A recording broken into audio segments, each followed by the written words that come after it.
Please be seated. Veuillez vous asseoir.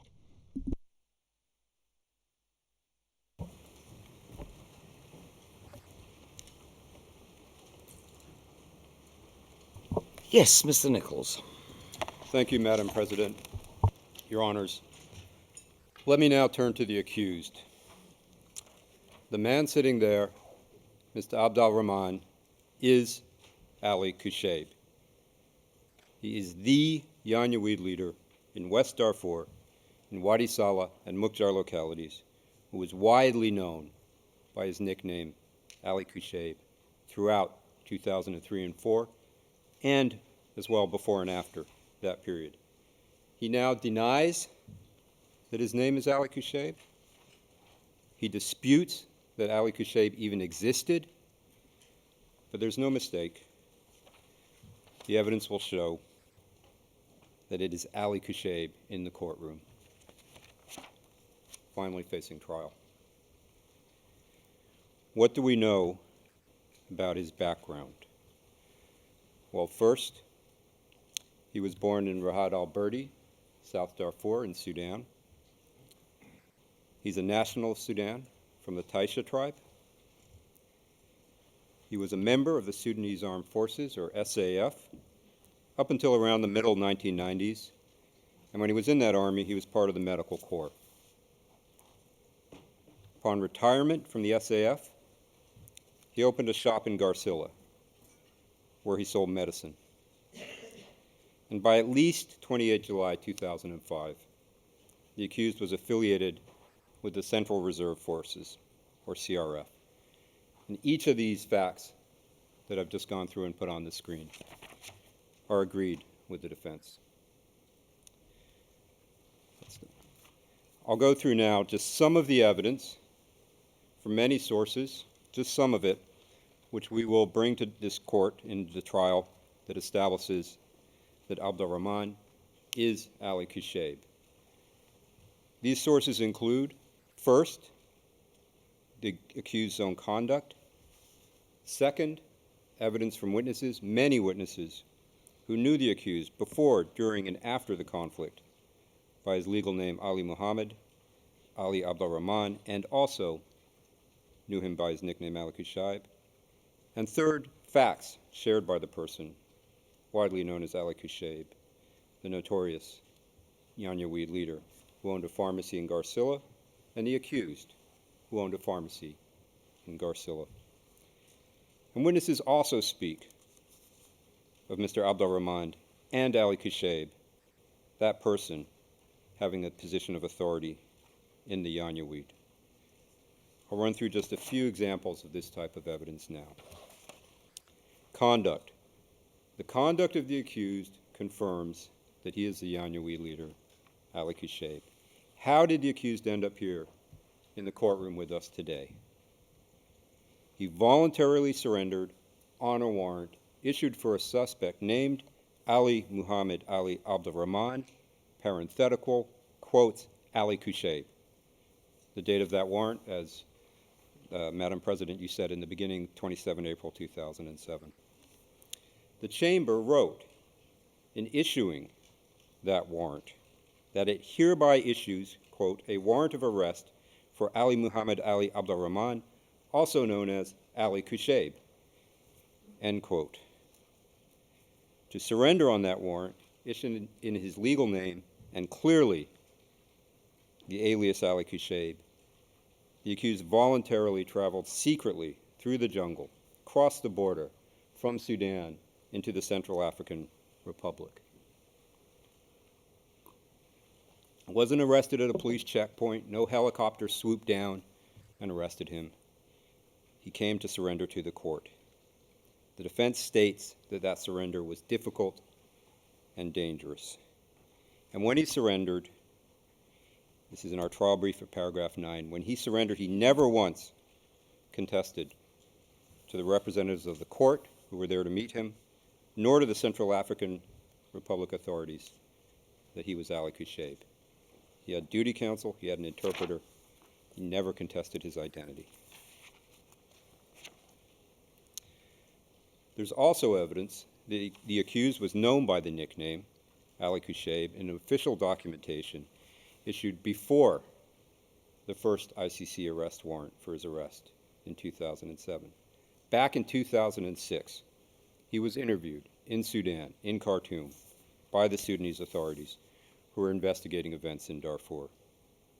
In that interview, the accused was referred to by the authorities by his legal name, Ali Muhammad Ali Abd-Al-Rahman, and clearly by the nickname or alias, Ali Kushayb.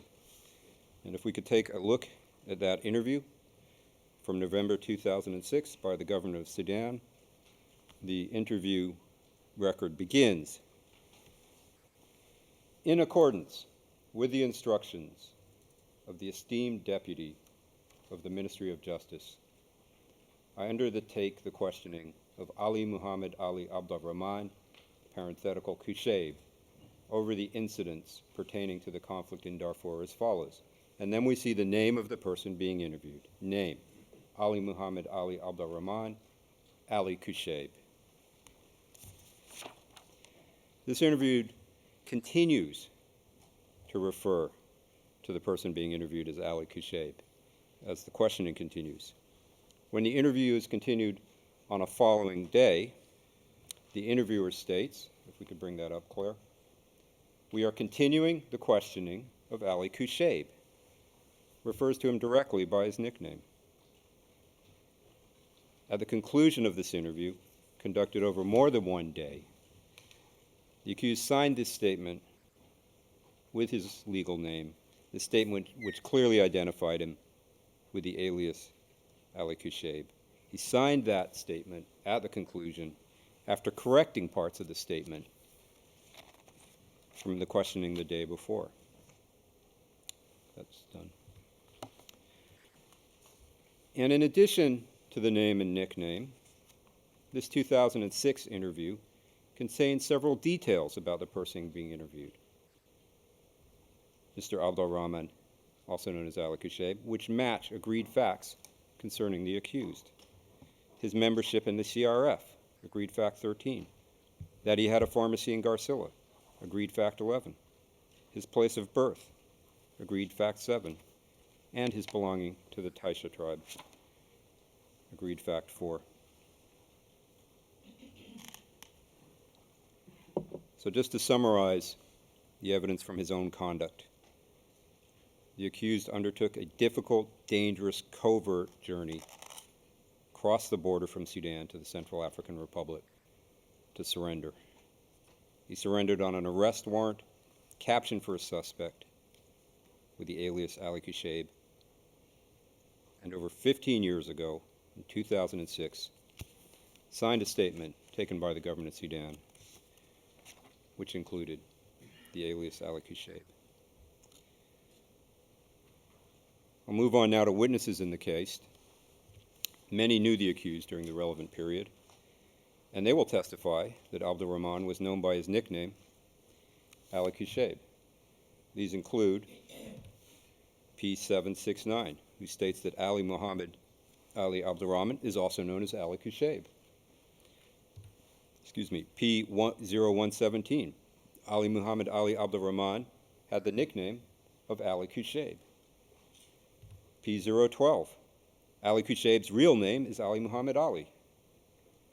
P643, Ali Kushayb is more a title than his actual name. I knew him to be Ali Muhammad Ali. P0926, who often saw Ali Kushayb and states, the name Kushayb is a nickname. His real name is Ali Muhammad Abd-Al-Rahman. Again, Your Honors, this is really just a sample. There will be more witnesses who testify along the same lines at trial, many more. Also, consider, since the accused's surrender nearly 2 years ago, the heavy publicity, social media, and other media reports surrounding his arrest, the public court hearings, the confirmation hearing, which was widely viewed in Sudan, not a single witness, not a single victim has come forward and said, this is the wrong man. This isn't Ali Kushayb. To the contrary, witnesses who knew the accused during the conflict, immediately recognized him when his surrender and arrest were made public. 643, P0643, saw television coverage of the proceedings at the ICC, and he instantly recognized the accused as the Janjaweed leader he knew as Ali Kushayb. P0868 also recognized the accused as Ali Kushayb in a report aired soon after his arrest. Other witnesses who knew the accused well, who'd known him for a long time, who were familiar with him, recognized and confirmed that a 2006 photo of the accused, the person with us in the courtroom, is Ali Kushayb. And we can bring that up, please, Claire. P0994, who knew the accused very well from before the start of the conflict and for more than 20 years. P874, who knew Mr. Abd-Al-Rahman since 1991. P1021, who had known him prior to 2003. P0885, who had known Mr. Abd-Al-Rahman since 1984. All of them recognized the 2006 photo of the accused as Ali Kushayb.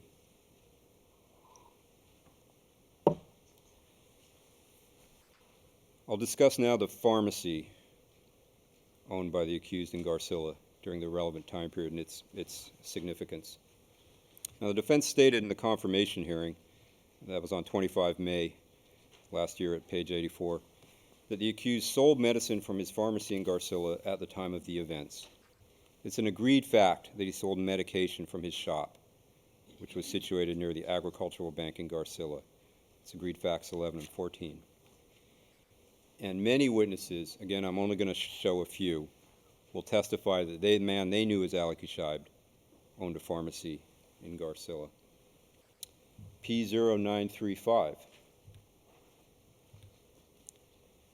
Ali Kushayb was a retired soldier who had started a pharmacy at the local market in Garcilla following his retirement. P0990. Ali Kushayb's pharmacy was the only one located near the agricultural bank. P878. Ali Muhammad Abd-Al-Rahman Ali, better known as Ali Kushayb, retired from the military as a warrant officer and started a pharmacy selling veterinary drugs. And as I said, there will be much more similar evidence from the accused, from witnesses, on that pharmacy owned by the accused. Other witnesses also make clear that the accused they knew by his legal name, who they also knew by the nickname Ali Kushayb, was a leader of the Janjaweed. These include P0012 and P0643. And just for example, P0012 states, Ali Kushayb, whose real name is Ali Muhammad Ali, was the Agid Agada for the whole of Wadi Salah.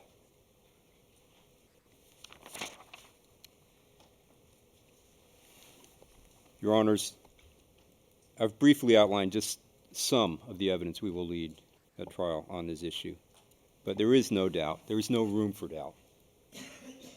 The accused in the courtroom with us today, Mr. Abd-Al-Rahman, is the Janjaweed leader known as Ali Kushayb. I'm now going to talk briefly, just for a few minutes, about the chronology of the incidents in this case and some of the evidence we will lead to prove the case before we continue. As the prosecutor has stated, cases about crimes against humanity and war crimes in Wadi Salah and Mukjar localities in West Darfur State, Sudan, in the period relevant to this trial, August 2003 through April 2004. During these months, the armed forces of the government of Sudan and the Janjaweed attacked villages inhabited by civilians, burned and looted homes and businesses, beat, tortured, raped, murdered, persecuted, and forced the civilians who lived in these two localities from their homes. And you'll see that the majority of the victims of the crimes in this case are from the Fur tribe, the Fur community of this region Let me show you quickly, if I can, a map of the area where the crimes were committed. First, Sudan, and this shows the boundaries as they existed in 2003 and 4, which have changed since then. Next, we'll zoom out on the map of Darfur to the west, and again, zoom in on the state of Western Darfur, which is the state where our crimes were committed, we say. And you can see in the south, the two localities, Wadi Saleh and Mukjar localities. And just for some reference, when looking at this map, West Darfur had a population at the time of approximately 1.7 million, the majority of whom were Fur and Masalit.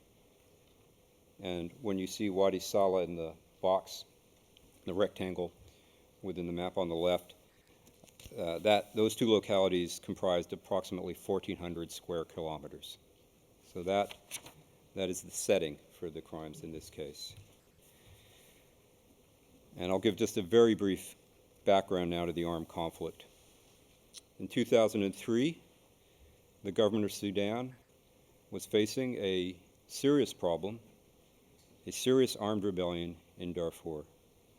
The government of Sudan facilities, personnel were attacked by rebel groups. Two main rebel groups were the Justice and Equality Movement, or JEM, and the Sudan Liberation Movement Army, or SLMA. These rebel groups largely drew their members from certain tribes, the Fur, Masalit, and Zagawa in Darfur.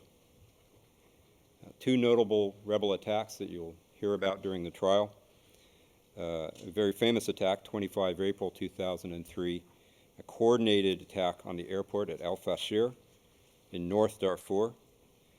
But much closer to home for this case, in July and August 2003, rebel attacks on government of Sudan personnel and facilities, including, in particular, police stations in Bindisi and Mukjar. And you will hear evidence of the response to those attacks in Bindisi and Mukjar. The government of Sudan responded to these attacks with a plan to crush the rebellion, and this resulted in a non-international armed conflict in Darfur, and we have agreed that fact with the defense. It's agreed fact 1. However, the government of Sudan response and plan also incorporated and relied on a brutal attack on the civilian population in Darfur. The Fur, Masalit, and Zagawa people were perceived as supporting the rebels. And the government of Sudan, in addition to its regular armed forces, decided to deploy the Yanyaweed, largely drawn from Arab tribes, in order to supplement its regular armed forces. In the state policy of the government of Sudan, you will see expressly included the use of these Yanyaweed forces in the conflict. We've set this out in our brief at paragraphs 51 to 52, where we state, I'll just read just one part, the attack against the civilian population was not spontaneous or isolated acts of violence. Rather, the attack was carried out pursuant to and in furtherance of a state policy by the government of Sudan to commit an attack against the civilian population in Wadi Saleh and Mukjar localities. And further, an integral component of this campaign was the use of government of Sudan forces and members of Arab tribes, in particular militia Yanyaweed, to target villages and civilians that were perceived as being associated with or supporting the rebel armed groups. And importantly, the substance of this state policy is clearly reflected in the National Security Plan of the government of Sudan for 2004.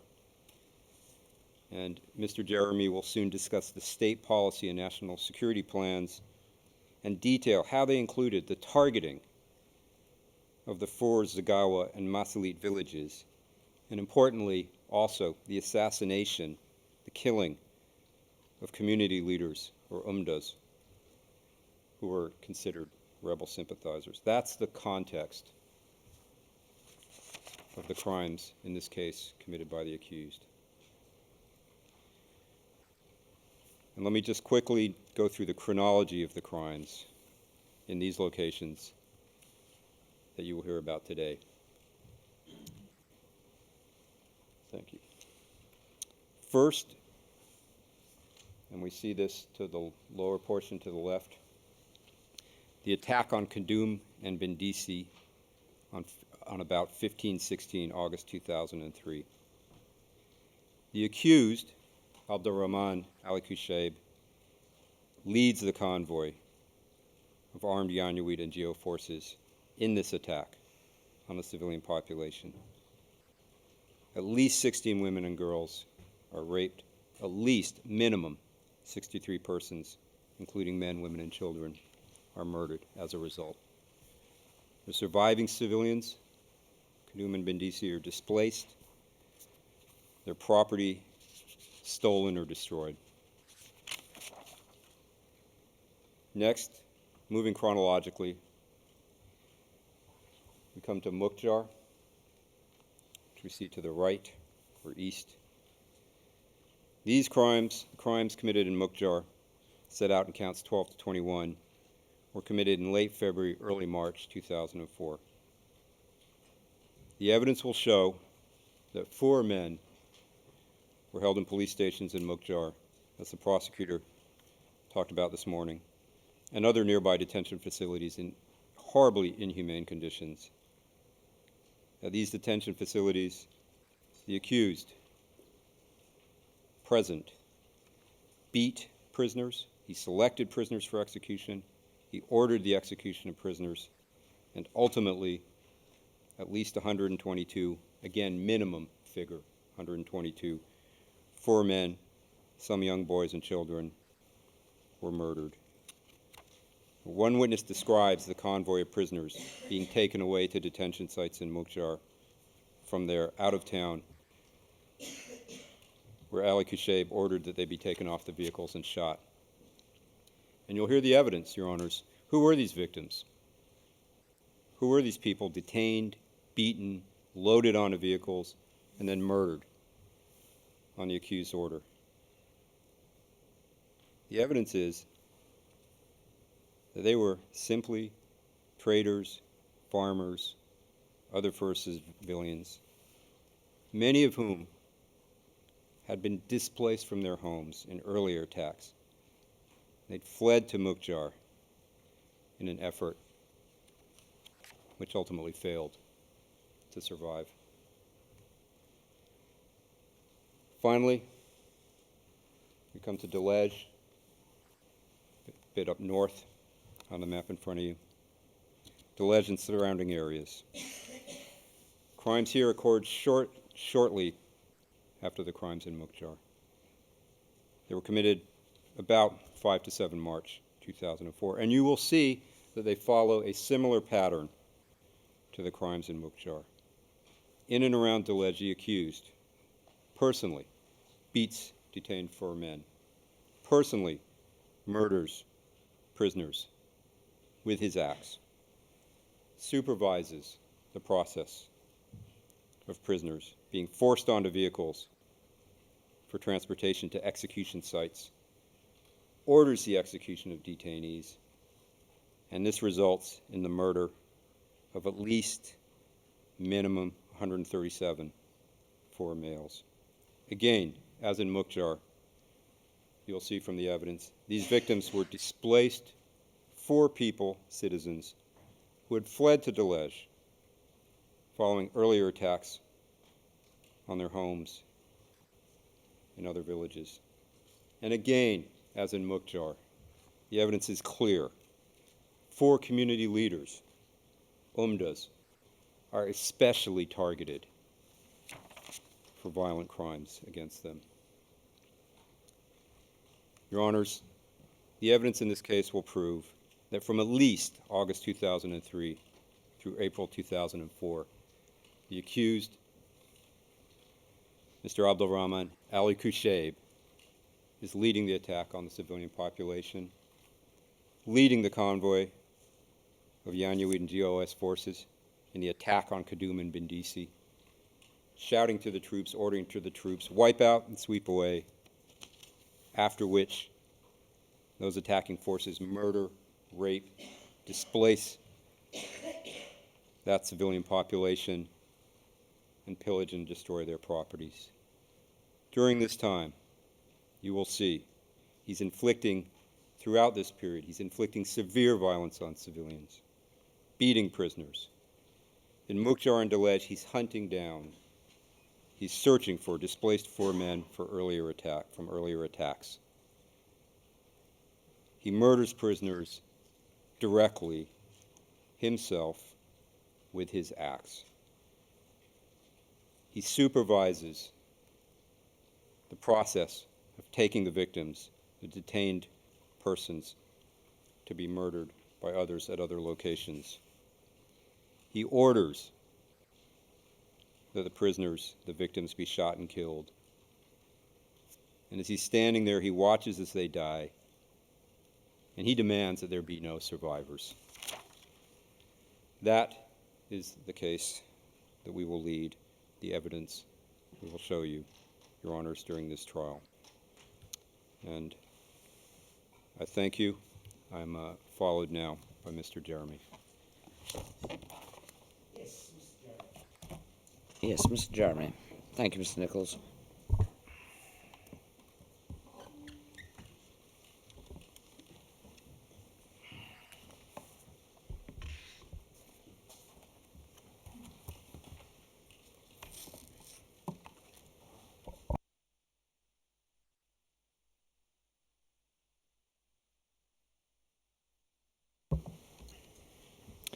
Madam President, Your Honours, in the next 35 minutes or so, I will address 2 topics.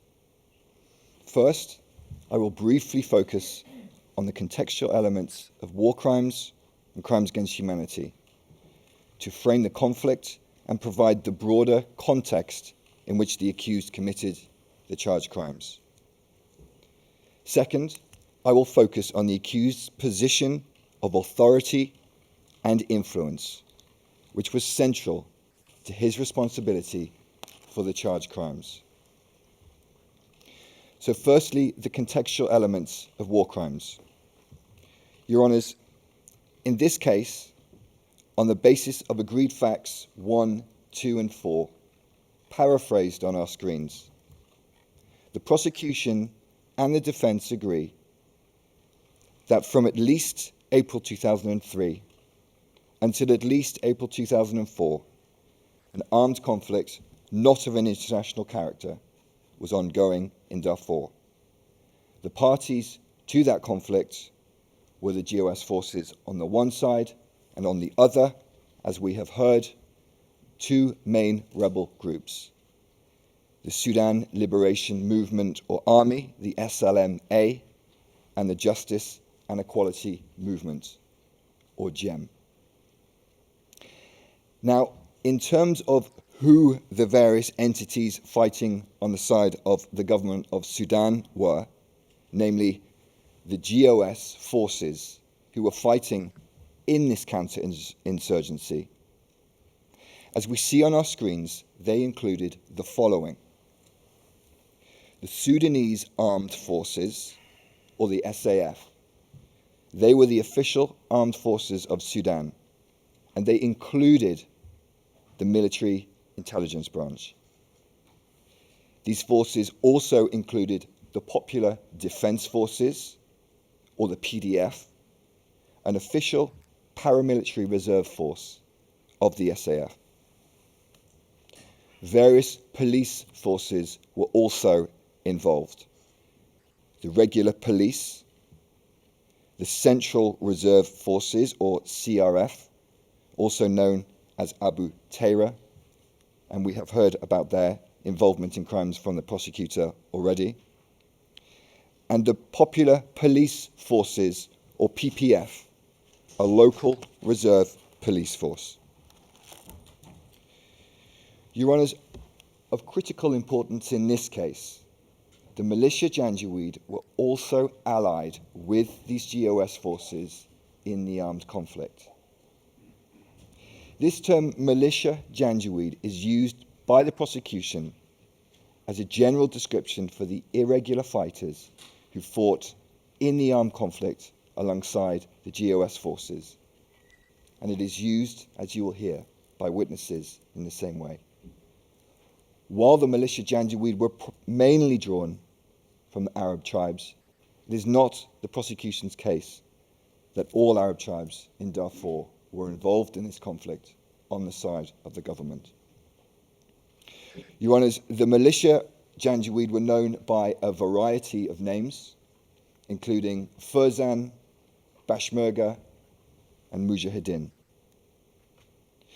As the evidence in this case will prove, the government of Sudan and its forces coordinated closely with the militia Janjaweed. And during the charge period, in the charge locations, the accused was the senior leader in the militia Janjaweed, and he worked closely with all elements of the GOS forces.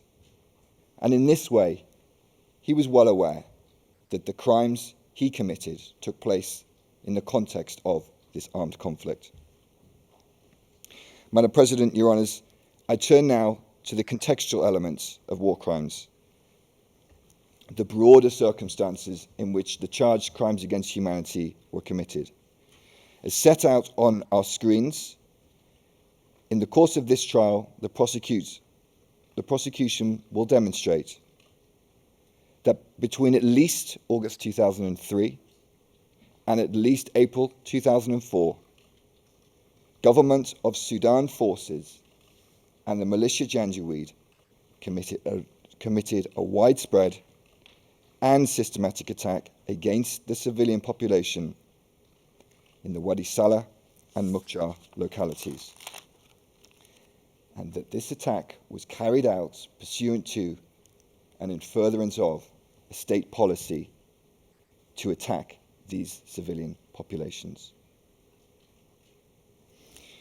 Madam President, Your Honours, the locations that form the main basis of the charges against the accused are indicated by the 4 red dots on the map on the screen before you. And they are spread across 2 separate localities, and the names of those localities are marked in yellow. So we see Kudum, Bindizi, and Delej in the Wadi Salah locality, and Mukjar in the Mukjar locality. As we see, the attack was widespread, and as you will hear today, although not an additional legal requirement, these locations were also subject to a systematic attack over a series of 8 months. Hundreds of civilians were murdered, many were raped, and thousands forcibly displaced from their homes and livelihoods. These acts alone are sufficient to establish not only the widespread, but also the systematic nature of this attack. However, these attacks do not stand alone.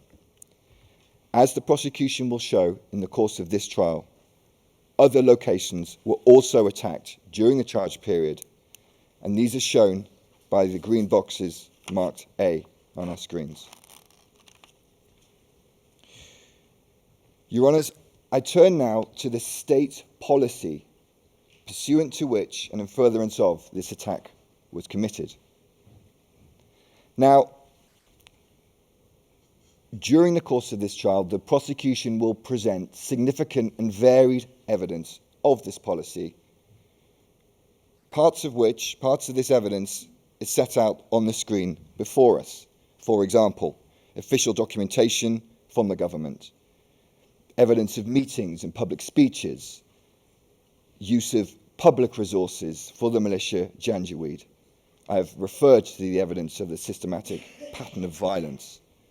We will also lead evidence of a deliberate failure to investigate and prosecute crimes, and shield perpetrators.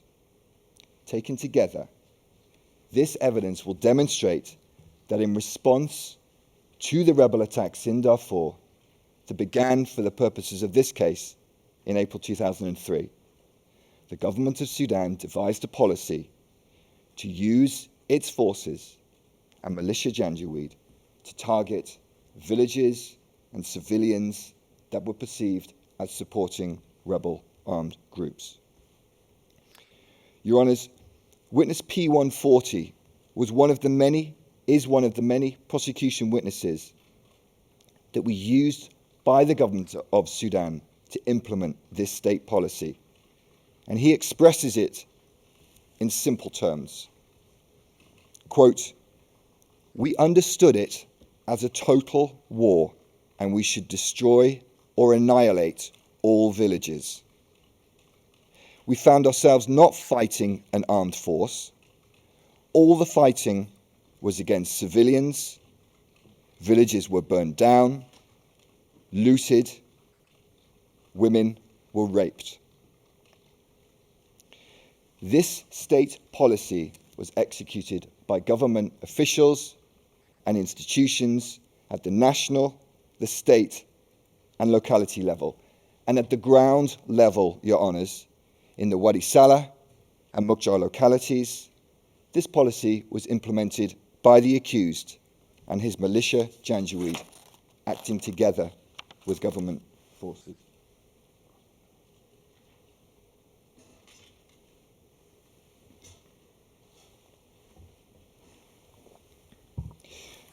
Your Honours, to explain the existence of the state policy, I will focus on one category of evidence, and that is the official documentation from the government of Sudan. And more specifically, I'll focus on one example of this official documentation, the National Security Council's 2004 plan for Darfur. Just before we turn to this plan, as we will in a moment, some background on this National Security Council, or NSC. As we will hear from witnesses in this case, this body was the highest organ of security-related decision-making in Sudan. Typically, the NSC would issue Sudan-wide yearly strategic plans for the year ahead. But when the circumstances required, the NSC would also issue emergency plans in addition to this annual plan. A witness in this case will testify that in around May 2003, shortly after the attack on the Al-Fasher airport, the NSC issued such an emergency plan for Darfur. And this plan formed the basis for the government to launch its counterinsurgency campaign in the Wadi Salah and Mukjar localities. Of particular relevance, Your Honours, this emergency plan stated that the police and the reservist forces, such as the CRF, did not have sufficient resources to fight the rebels.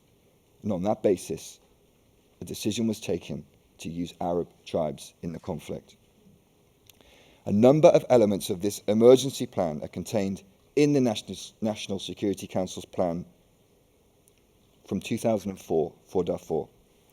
The prosecution, during the course of this trial, will present a copy of this plan, and it'll be described by witnesses, and we will look at it now. So, Your Honours, on the screen, we see the front page of the NSC document. On the right side, the Arabic original. On the left side, in larger font, the English translation.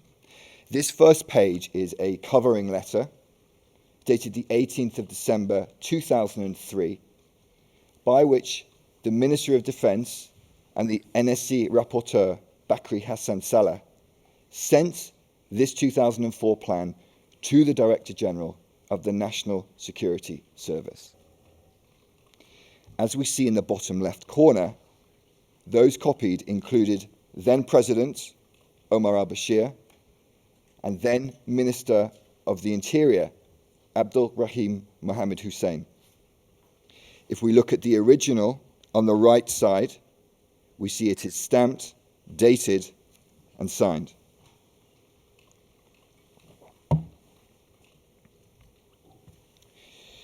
The next page is the first page of the 2004 plan, having looked at the covering letter. We see that it is dated 18th of December 2003, and I note that it is labelled top secret.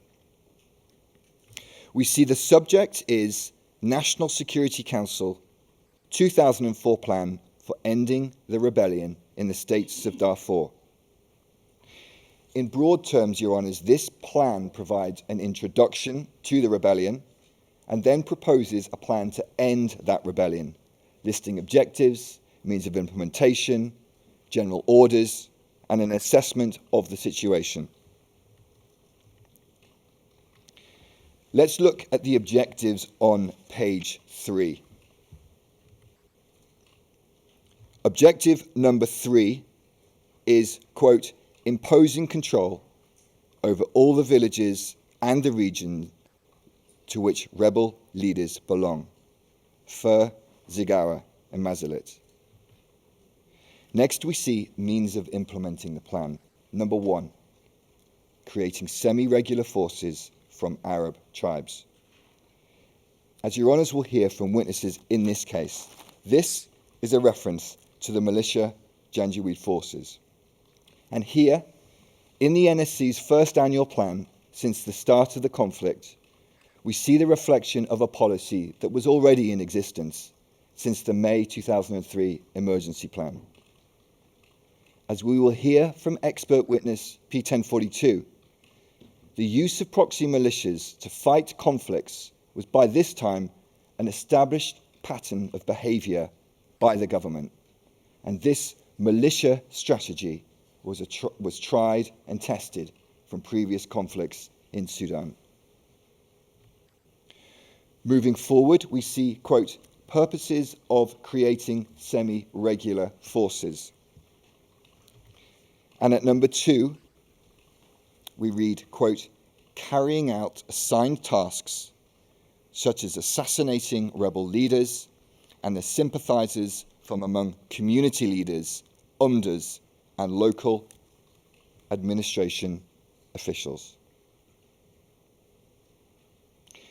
Your Honours, as you will hear, this is a reference to the assassinating of civilian leaders in the non-Arab tribes in Darfur.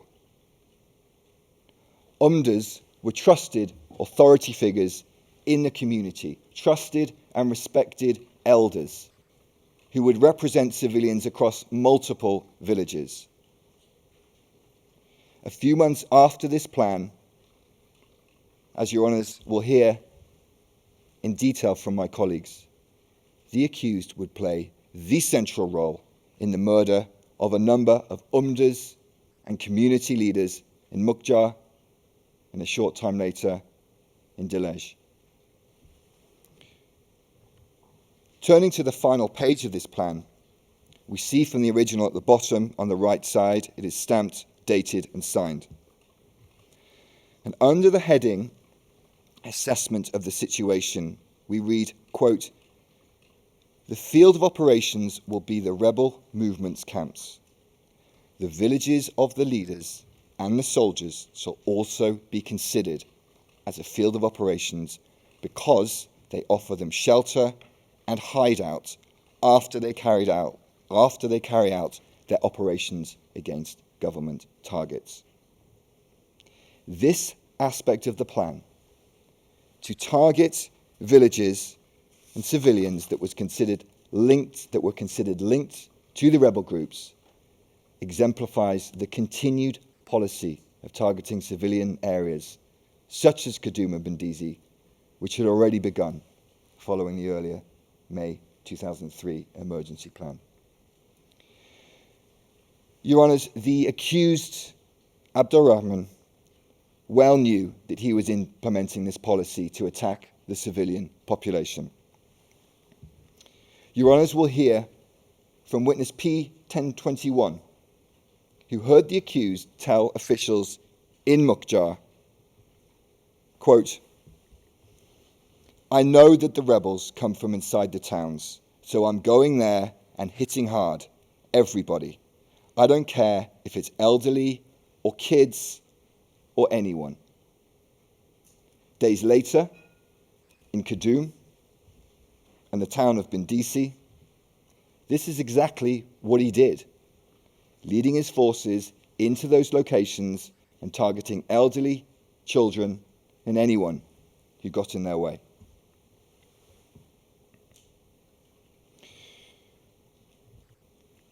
Madam President, Your Honours, I turn now to the second part of my presentation, and this previews some of the evidence that you will hear during the course of this trial, which will clearly show that the accused was in a position of authority and influence, which he used to commit, order, and induce the charged crimes.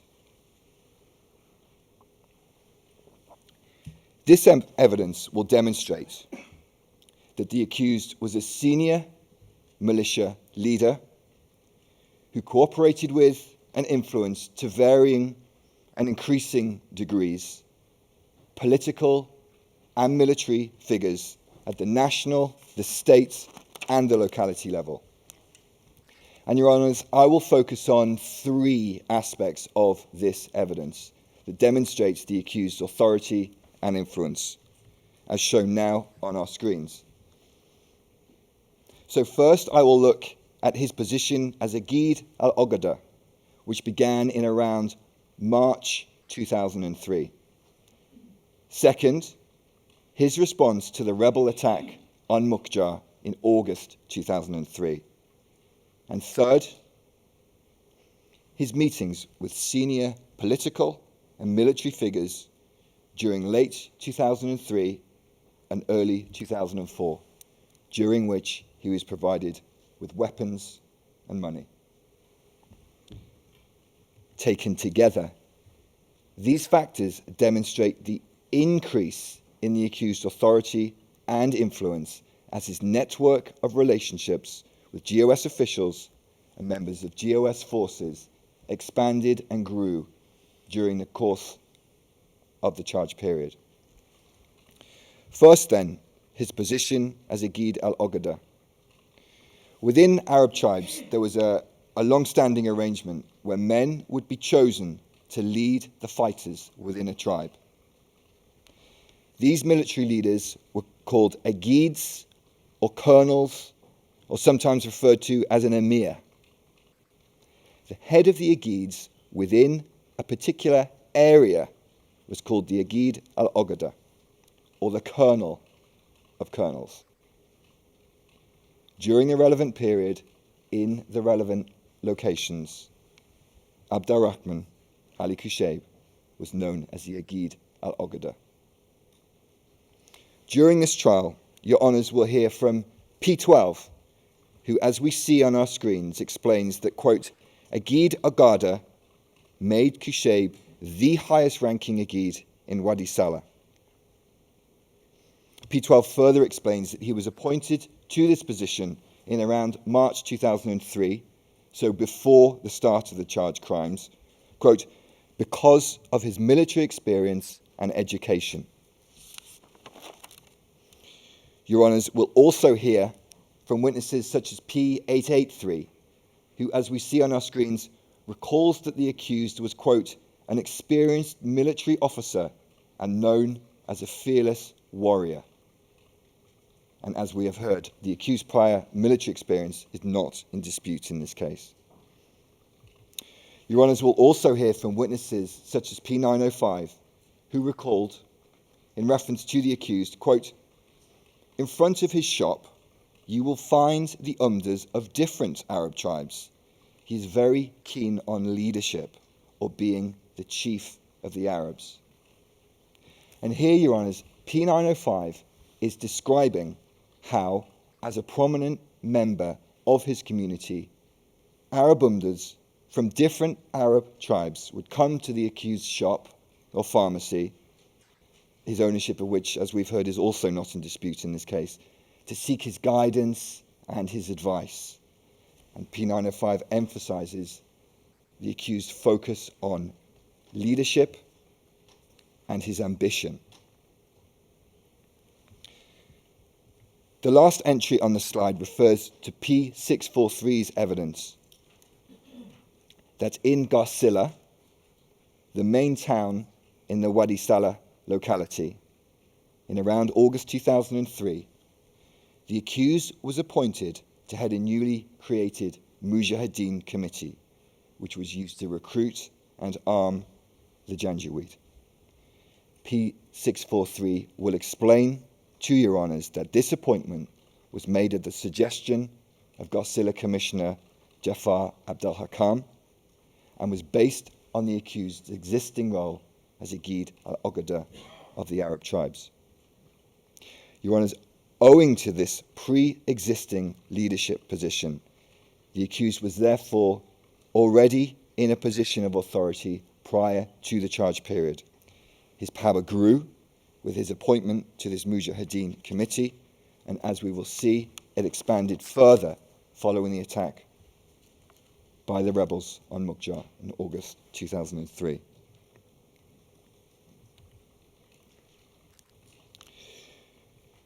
Your Honours, as we have heard, in early August 2003, armed rebel groups attacked the police station and the CRF base in Mukjar. Immediately following this attack, the accused and his forces entered Mukjar, and as this quote on our screens of P103 demonstrates, Kushayb, quote, denied the rebels from controlling the area of Mukjar, end quote. Your Honours will recall that I have already mentioned that the emergency plan of the National Security Council from around May 2003 stated that the police and reserve forces did not have sufficient numbers to fight the rebels. And this attack on Mukjar police station was a clear demonstration of that deficiency. Following the rebel attack and the accused arrival in Mukjar, a high-level delegation of political and military figures arrived in Mukjar to meet and express their thanks and public support to the accused. In particular, as we see in the second quote, P878 heard State Minister for the Ministry of the Interior, Ahmed Haroun, tell the assembled Janjaweed militia forces in Mukjar, quote, as of today, we consider you as government forces. Your Honours will recall the National Security Council plan for 2004 that we viewed earlier, and its reference to the need for creating, quote, semi-regular forces from the Arab tribes. This episode in Mukjar is a clear demonstration of that need. In the context of its counter-insurgency campaign, the government of Sudan had a resource problem. And through this Mukjar episode, the accused and his forces demonstrated that they were a ready-made solution to that problem. In this way, as we see in the third quote of P643, Kushayb became the link between the Agids and the politicians.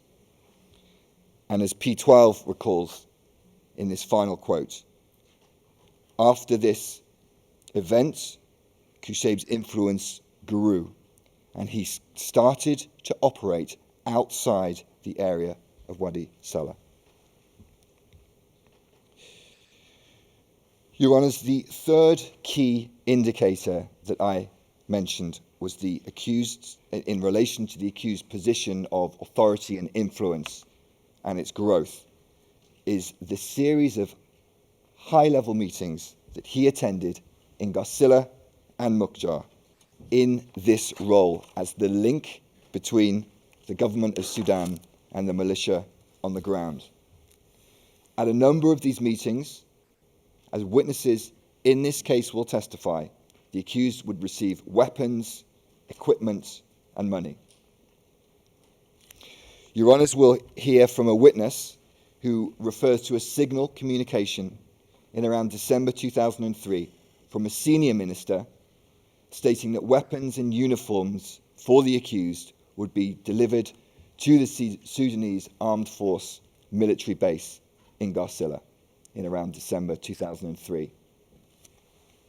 The prosecution will also lead evidence, as we see in the second bullet, that Haroun and senior military officials would meet Abd-Al-Rahman in the Garcilla barracks in multiple occasions, including in February 2004.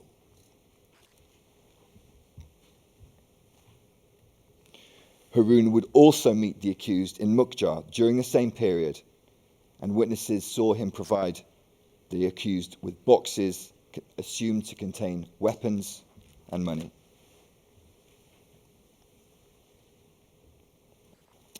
Your Honours, witness P41 was present at one such meeting in Mukjar in late 2003 or early 2004, and he recalls that the accused, Haroun, Commissioners Jafar Abd-Al-Hakam and Troshain were present at that meeting. He took some photos of this event in Mukjar, and while almost 20 years old, they nevertheless give an impression of these meetings. The first photo on our screens shows a number of the Arab militia, the Janjaweed, present in Mukjar on their horses and camels, gathering for this meeting. In the second photo, we see a number of the civilian officials who were present at the meeting. And in this last photo, circled, we see a Land Cruiser vehicle operated by the Central Reserve Forces. Your Honours, as these few basic examples of the accused's authority and influence demonstrate, he was in a position of authority and influence throughout the charge period, and his relationships with senior officials in the government of Sudan further reinforced his power and his ability to commit crimes. To quote witness P883, Kashabe would always do whatever he wanted, as people were afraid to challenge him because of his authority and his connections, such as ministers of Interior and Defence. And such influence and power is also echoed by P1021, who stated, quote, all the governors and commissioners knew that he, referring to Abd-Al-Rahman, was the commander. P1021 further states, quote, he will not obey any instructions except those which come from Omar al-Bashir, Abd-Al-Rahim Mohammed Hussein, and Ahmed Haroun. And as your honours are aware, each of these witnesses were well-placed observers. Your honours, through his own words, the accused also emphasised his position of authority. P92 recalls the accused making the following announcement in a public meeting in October 2003, quote, I am the Agid al-Agada of the Ferzan. I supplied you with weapons, military equipment, and everything. Abd-Al-Rahman Ali Kashabe also confirmed his position during his interview with the government of Sudan in 2006, referred to earlier by Mr. Nichols, during which he stated, quote, I was the Emir of the Ferzan of the Mujahideen in Garcilla. Your Honours, as I move to the end of my presentation, I will now provide an overview of the accused's extensive network. This penultimate slide of my presentation is a public version of Annex 6 to the trial brief, and this provides an overview of the accused's network with an indication of the differing relationships that he had with those in his network at varying levels of authority and influence, many of whom were involved in the charged crimes, as we will shortly here. As the evidence will show, the accused cooperated closely with State Minister Haroon, meeting him on multiple occasions and communicating with him in relation to charged crimes in Kudum and Bendizi and Mukjar. He also cooperated with Garcilla Commissioner Abd-Al-Rahman, including in relation to the attack on Kudum and Bendizi, and Mukjar Commissioner Toshan in relation to crimes in Mukjar.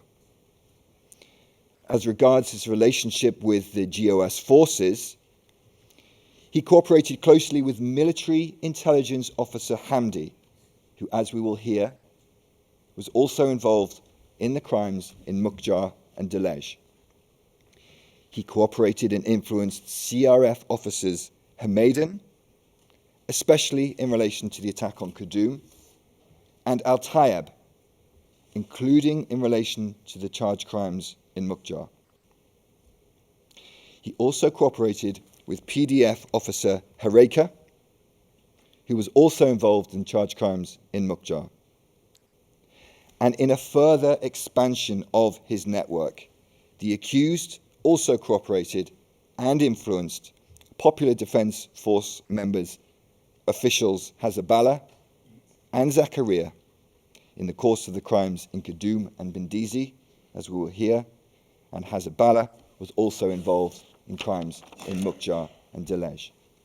And lastly, on this slide, Your Honours, the evidence will show that the accused cooperated, influenced, and issued orders to the other Arab militia leaders in the area, some of whom are listed below him in this chart, including, in particular, Al-Dave Sema and Adam Bonjus. And as we will hear, both were involved in crimes in Kudum and Bendizi, and Sama was also involved in crimes in Mukjar. Madam President, Your Honours, I will end with an overview of the accused's activities in the Wadi Salah and Mukjar localities between August 2003 and April 2004. And they are set out on this final slide, which is Annex 5 to the prosecution's trial brief. And these activities arose from, but they also reinforced the accused's position of authority and influence. The evidence in this case will establish that as the senior Janjaweed militia leader in the Wadi Salah and Mukjar localities, Abd-Al-Rahman was at the heart of multiple activities: recruiting, training, and financing militia Janjaweed, cooperating with senior GOS officials and members of the GOS forces who provided support and supplies, as we have heard, cooperating with senior GOS officials in relation to armed operations, and cooperating with and exerting influence over members of the GOS forces, and also, in certain circumstances, issuing them orders. And lastly, crucially, he of course led the militia Janjaweed operations and participated in the charged crimes. Madam President, Your Honours, combined, the totality of the evidence, including evidence that you will hear from witnesses like P140, will demonstrate that the accused had the typical profile of a senior Janjaweed leader in Darfur. Militia leaders like the accused were recruited by the governments because of their past military experience. They were recruited because of their pre-existing authority and their pre-existing leadership roles among Arab tribes. They were recruited because they already had men under their command.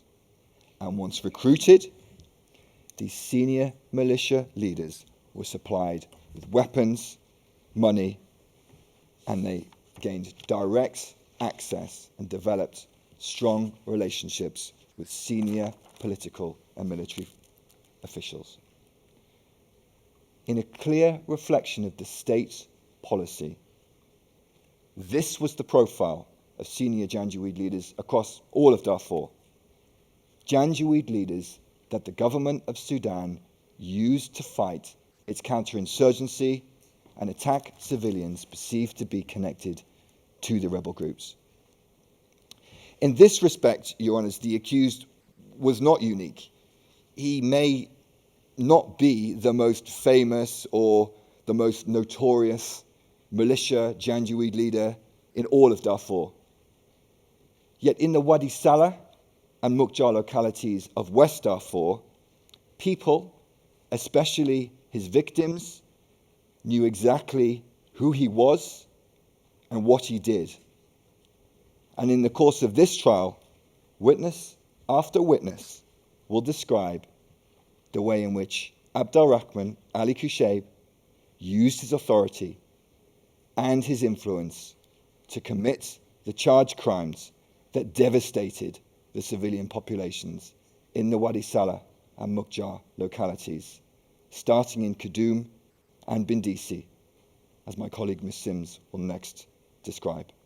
Thank you. Thank you very much, Mr. Jeremy. Before you sit down, can you just answer one question? I meant to ask Mr. Nichols, but I forgot.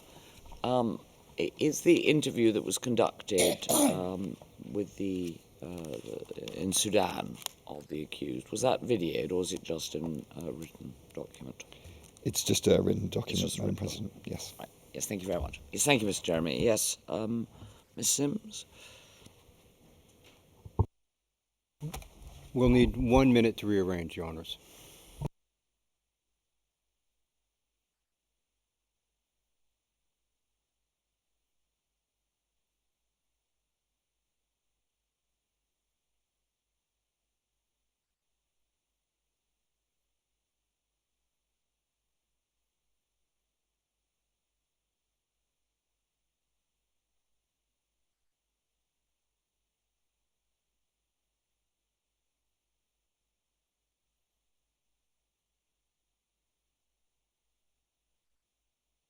Madam President, Your Honours, my thanks for the time afforded to us to make adjustments to our seating. As indicated by the learned prosecutor earlier today, Prosecutor Queen's Counsel, and my colleague Edward Jeremy, I will address the Chamber on the evidence relating to Kudum, Bindisi, and the surrounding areas, which concerns the first 11 counts on the document containing the charges, which were read to the accused earlier today, and to which he has entered not guilty pleas. These 4 areas of the evidence, Your Honours, firstly relates to an overview of events and the charged areas prior to the attack. Secondly, a focus on the areas, the non-charged and charged areas, which are relevant to the charges in Kudum, Bindisi, and the surrounding areas. Third, I will outline the evidence relating to the context of the attack, which will establish that the civilians were targeted. Finally, in terms of the evidence that I will speak to, I will look at the criminal responsibility of the accused, specific to Kudum, Bindisi, and the surrounding areas. Your Honours, there are several witnesses that the Chamber will hear from who will speak to the fact that prior to the attack on Kudum Bindisi on about the 15th or 16th of August 2003, that there was some relative peace in those areas, that as the majority ethnic group, they lived with some harmony with other members from minority tribes. The witnesses will speak to the first signs of change in their communities. And one of the first signs, Your Honours, was the fact of civilians from other villages moving into Bindisi in particular as a result of events in those outer villages. Another significant event that the witnesses will speak to was the attack on the Bindisi police station sometime in July and early August 2003, where the rebel groups went into Kudum and attacked the police station.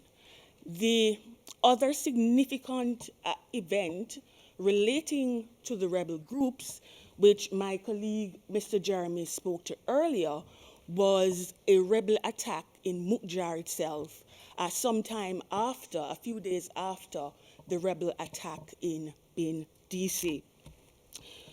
Your Honors, the result of these attacks, unknown to the civilians in Kudum and Bindisi, was that it led to a meeting, a planning meeting in Mukjar, where the accused was present with senior members of the government of Sudan and senior members from the Sudan's armed forces, as well as other militia leaders, where they discussed their efforts or operations to come relating to clearing rebels from the Wadi Sala area in which Kudum, Bindisi, and the surrounding areas are located.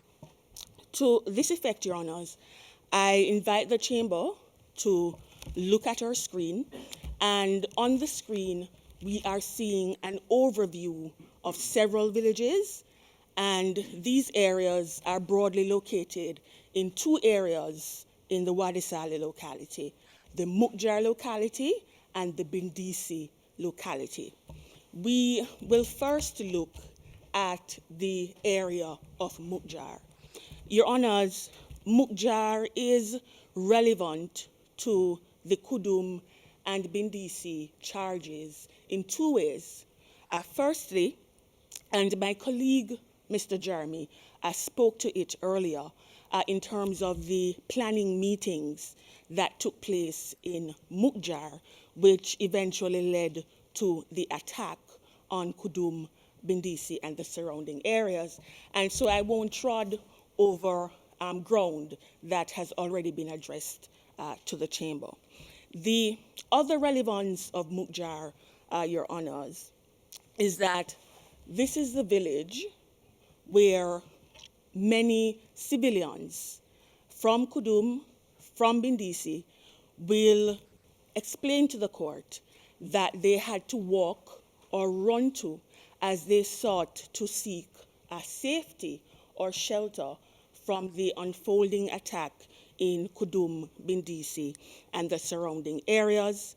You will hear the witnesses speaking about, hiding in the mountains, staying away from the main roads, and just the general distress that they encountered as they walked or ran from Kudum, Bindisi, and the surrounding areas.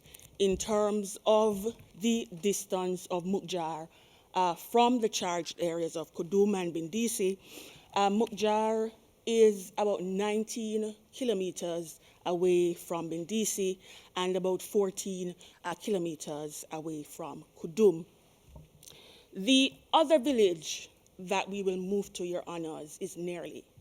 And Nerli is a non-charged village, but this area, Your Honors, is very relevant to our charges, as the prosecution will lead evidence that the accused was present in Nerli, and that in Nerli he gave an order or encouragement to members of the militia Janjaweed or GOS forces.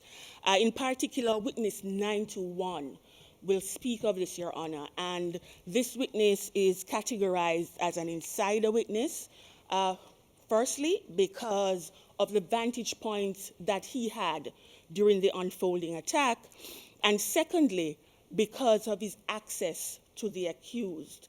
I also want to underscore that 921 knew the accused prior to the charged events, and this witness will explain to the court that the accused ordered cut the straw, eat it raw. And this witness will further explain that he understood it to mean that they were not to leave even a single strand, green strand of straw behind. A moment, Your Honors. The second witness who will place the accused in nearly is witness 878. And this witness is also an insider, a witness because of his access and his proximity to the accused at a particular time. And this witness will speak of another statement given by the accused where he shouted to members of the militia Janjaweed and GOS forces, Allahu Akbar, Allahu Akbar, wipe out and sweep away. Your Honors, the progression of the attacking forces, which was led by the accused, then moved on to the village of Tiro. And here again, the evidence that the prosecution will adduce will establish a repeat of the pattern and some behavior on the part of the accused. We will then see that the attacking party, led by the accused, then traveled to the village of Kudum. And Kudum and Bindisi are both highlighted here, should be highlighted in the red circle to indicate that these are our charged areas. And between Kudum and Bindisi, it's about 9 kilometers away. These two villages, the attacks in those villages has been charged as a single attack based on the evidence, based on the fact of the perpetrator, and the events which the witnesses will speak to. Your Honors,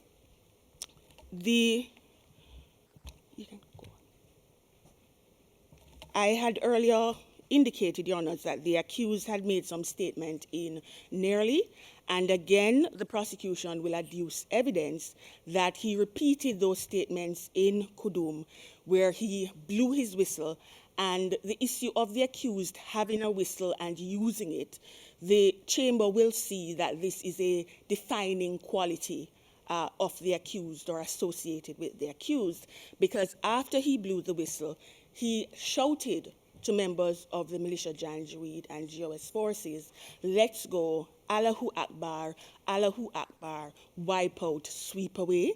The evidence will demonstrate that once this order was given, the attack commenced, and the witnesses will speak of what they endured. Your Honors, we will now move on from this slide, the overview of the villages, and we're now looking at a map, an overhead map of the area called Kudum. And in relation to Kudum, Your Honors, the witnesses will speak of 3 areas as indicated on the map, and this is Kudum Tine, Kudum Derliwa, and Kudum Rangatas. Again, Your Honors, the prosecution will adduce evidence relating to the presence of the accused in the area of Kudum Tine. The chamber will hear from witness 29, and here again, Your Honors, we have a witness who knew the accused prior to the charged events, as he would buy animal medicine from him, and importantly, this witness describes the accused as having a deformed hand. This witness, Your Honor, will indicate that he saw the accused in Kudum Tine get off a truck onto a horse, he blew his whistle, and he distributed the attackers across the area. The chamber will also hear from witness 986, and due to the particulars of his account, Your Honors, I will not repeat it here, in order to remain in the public session. But this witness will also give evidence that he knew the accused prior to the charged events and will outline a series of interactions with the accused in the area of Kudum Tine. Moving on from the overview map of Kudum, we are now looking at overhead imagery of the area of Bindisi town. And when we look at this image on us, we see the startling blue stream, which runs through the landmass, dividing it into two areas. The prosecution's witnesses will speak of these two areas in distinct terms. To the north, that's the upper part of Bindisi. You will hear them speak of it as North Bindisi, Upper Bindisi, and New Bindisi. In terms of the lower part Yonas, which is divided by the Wadi Saleh River, you will hear the witnesses speak of that area as South, Lower Bindisi, and Old Bindisi. And the witnesses will speak about areas in these two areas, North and South.